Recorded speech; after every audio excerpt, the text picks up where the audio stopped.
সর্ব সহযোগিতা আপনারা থাকবেন, আমরা আপনার সহযোগিতায় থাকবো। আর গ্রামবাসী যারা সরকারি চাকরিজীবীওয়ালা ব্যবসায়িক আছেন, সাধারণ মানুষের পক্ষে আপনারা কাজ করবেন।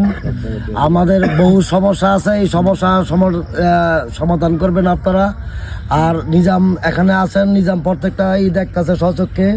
আর আজকের এই পিকনিকের মূল হইল এরশাদ মোল্লা। আর এরশাদ মোল্লা হইলো আমাদের কাছে আজকে নাই, ওনার ঢাকা গেছে। আর তাই জন্য কিছু কথা বলবে, এই বলেই আমি শেষ করছি। আল্লাহ হাফেজ।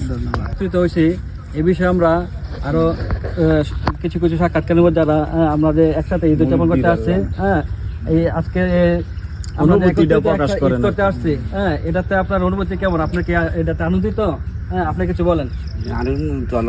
মাশাআল্লাহ। আর কে বলবেন?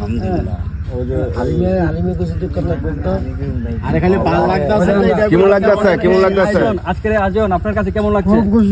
খুব খুশি আমরা। দোয়া করবেন আমাদের প্রবাসী ভাইয়ের জন্য, আপনাদের পাশে থাকতে পারে। আপনারা সবাই দোয়া করবেন আমাদের প্রবাসী ভাইয়ের জন্য, আপনাদের পাশে থাকতে পারে। আপনাদের যে কোনো সহযোগিতায় আপনাদের পাশে থাকবে। উদ্দেশ্য করে বলছি, খেয়াল রাখেন আমরার দিকে। আমি সবাইকে অনুরোধ করবো যারা আমাদের প্রবাসী ফোরামে আছেন, আমাদের এরকম উদ্যোগে যেন সবাই এগিয়ে আসে। আপনারা সবাই এরকম কাজে যেন সবাই এগিয়ে আসে, যে আমরা একদম শ্রমজীবী মানুষদের সাথে ঈদ ভাগাভাগি করি, ঈদ আনন্দ করি।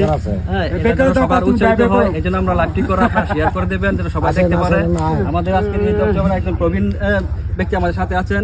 আপনি জানাবেন আমাদের ঈদ উদযাপনে আপনার আনন্দ কেমন, আপনার কাছে কেমন লাগতেছে?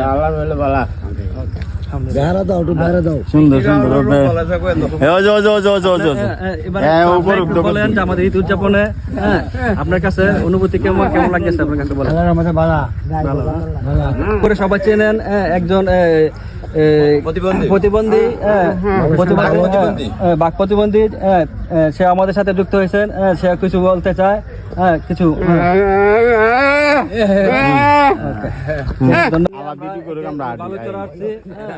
আপনাদের আমরা কিছুটা বালুচর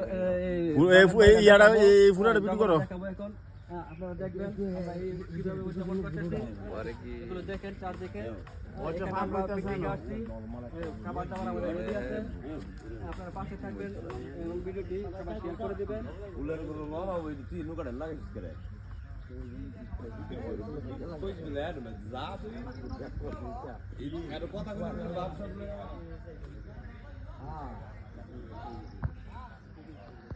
তাহলে আমরা